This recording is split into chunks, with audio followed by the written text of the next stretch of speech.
Hello and welcome. I am Gimba Umar. Tonight, Supreme Court dismisses Senate President's appeal challenging his trial by the Code of Conduct Tribunal.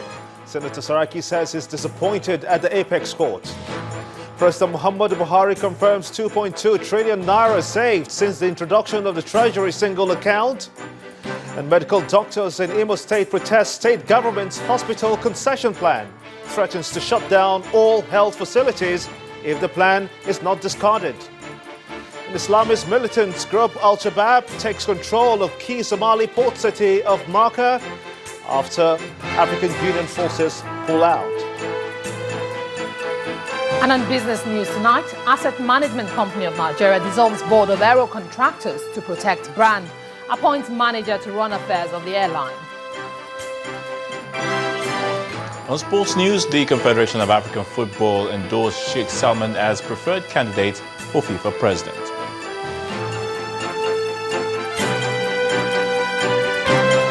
And from Abuja, I'm Yemisi Payo. Public and organised private sector workers in Abuja stormed Public Complaints Commission alleging mistreatment and neglect by their employers.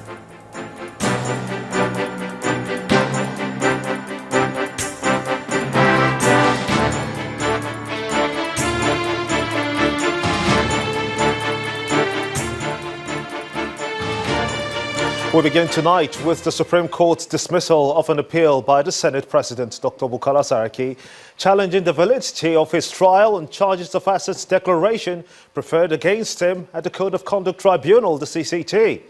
In the lead judgment taken by Justice Walter Samuel Onogen, the court held that the CCT was properly constituted to exercise jurisdiction over Dr. Saraki's trial controversy to the Senate President's detention.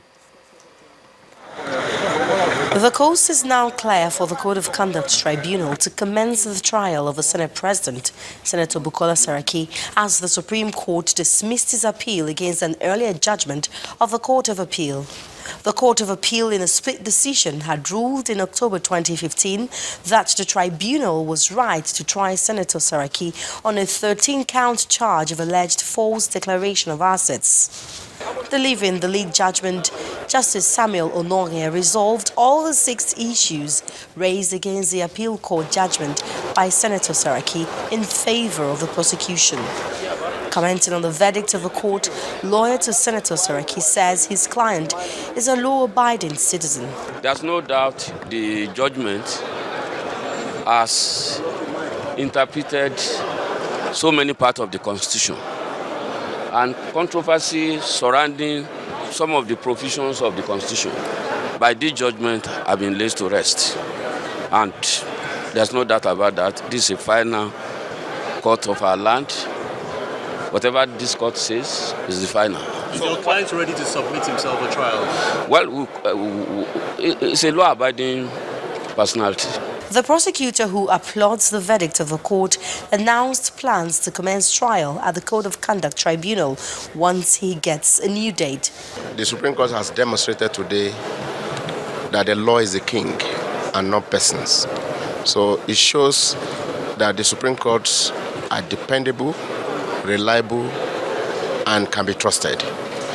Because for a decision to come like this against the number 3 man in the country, it shows that Nigeria should keep on trusting and believing in our judiciary. So the law is demonstrated to be the king and not persons. No one is above the law, and everyone must obey the law. That is the message today. The Senate President, in the appeal filed before the court, challenged the jurisdiction of the tribunal to try him for alleged false declaration of assets. He specifically challenged the composition of the tribunal and the legality of the charge, which he said was not endorsed by the Attorney General of the Federation. He also complained that the tribunal should be sitting with 3 members and not 2, as it did when he was arraigned before it. In the meantime, the Senate President, Dr. Bukola Saraki, says he is disappointed at the ruling of the apex court. Dr. Saraki's spokesman, Yusuf Olanionu, believes that the Senate President will have his day in court to prove his innocence. He explains that the substantial matters were not brought before the Supreme Court since the Apex Court was only invited to rule on some preliminary issues.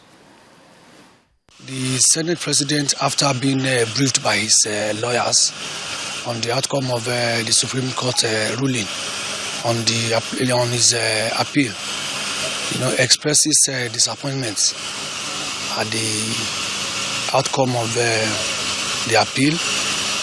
He also wants to place it on record that what the Supreme Court has decided upon, they are just the preliminary matters that came out of the commencement of the trial at the CCT.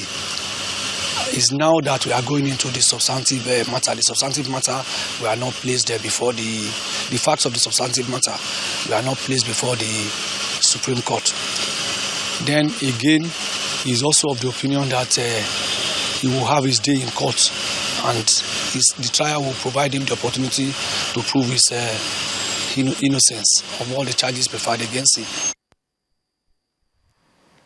Well, it's a case of lawyer allegedly going against the law, and that's according to the EFCC, the anti-graft agency. This evening, arrested a senior advocate of Nigeria, Ricky Tafa, outside the premises of the Lagos High Court in the Buhari area of Lagos Island for alleged obstruction of justice. Spokesperson of the Commission, Wilson Uwajaren, confirmed this to our judicial correspondent, Shola Shoile, in a telephone call. According to the agency, Mr. Tafa had allegedly prevented the operatives of the Economic and Financial Crimes Commission, the EFCC, from arresting his clients, two Beninese nationals who are being tried by the court for offences bordering on forgery and conspiracy. The EFCC says that ongoing investigations necessitated the rearrest of the two foreigners, but Mr. Ricky Tafa allegedly hid the men in his car from about 12 noon till about 5 p.m. before the commission eventually nabbed him and his client. More stories now. A fifth prosecution witness, Mr. Emeka Emenalo, has told Federal High Court sitting in Lagos that his company was used as a channel to obtain about 72 million naira from the Nigerian Maritime Administration and Safety Agency, NIMASA. The witness, who introduced himself as the sole proprietor of an agro-allied company, O2 Services Plus Nigeria Limited, testified today at the trial of the immediate past Director General of NIMASA, Mr. Patrick Akwomulokemi, and 6 others. The accused are facing a 22-count charge bordering on allegations of conversion and fraud to the tune of 2.6 billion naira. Justice Ibrahim Buba had adjourned till February the 16th for continuation of cross-examination of the witness. The introduction of the Treasury single account appears to be yielding results already. The President, Muhammadu Buhari, says that he has so far saved the nation 2.2 trillion naira since its implementation. He said this while interacting with Nigerian community in the UK. Our presidential correspondent, Chukuma Onukasi, reports. The president takes a break from the Supporting Syria Congress to meet with the Nigerian community in the United Kingdom. You've seen this evening. Their concerns are as divergent as their faces can be. They want diaspora voting during elections, and here is the president's response. We are critically looking at the system itself. We must make sure that the election process itself is credible. They also want to support the development of oil and gas and the petroleum sector, a sector the president says is already in trouble. We are really in trouble. What we discovered was that we tried to impose what we call TSA, Treasury Single Account. And the reason was simple. This government did not initiate it. It was the previous government. But it was so unpopular to the bureaucracy that the previous government, for its own reasons, couldn't impose it. But when we came and we found out we are broke, we saw that's the way to do it. And I will just tell you 2 examples to convince you. Firstly, NNPC, the cow that has been being milked, has more than 45 accounts.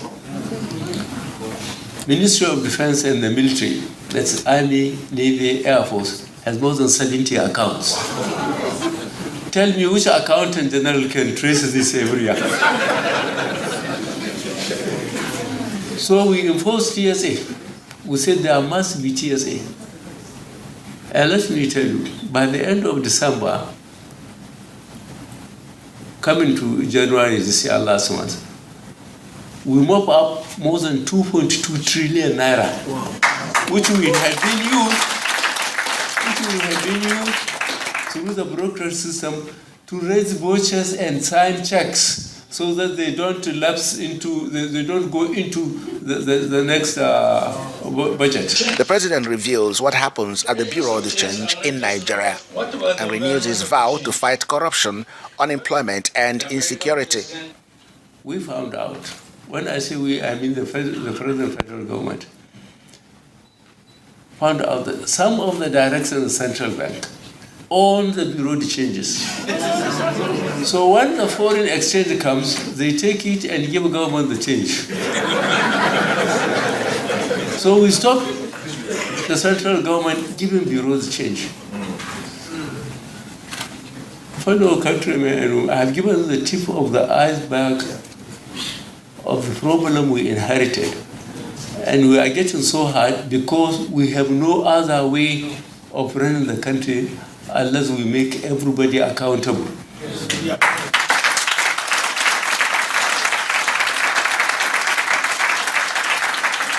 The president urges the diaspora to support his administration by ensuring that Nigerian children are well educated, as that is the future and the fastest way to meet with the challenges of the 21st century. Chukuma Onwekusi in London for Channels Television News. Meanwhile, the President Muhammad Buhari has begun a short vacation starting today, February the 5th, up until February the 10th, 2016. According to a statement by the President's Special Advisor on Media and Publicity, Femi Adesina, the Vice President, Professor Yemi Osinbajo, will perform the functions of the President while he's away. The statement adds that in compliance with Section 145, subsection 1 of the Nigerian Constitution, the President, Muhammad Buhari, has dispatched a formal notice of his vacation to the Senate President and the Speaker of the House of Representatives. In part 2, after the break, APC's National Chairman, John Oyego, is unhappy with his party's losses in the governorship election verdicts at the Supreme Court. Stay with us.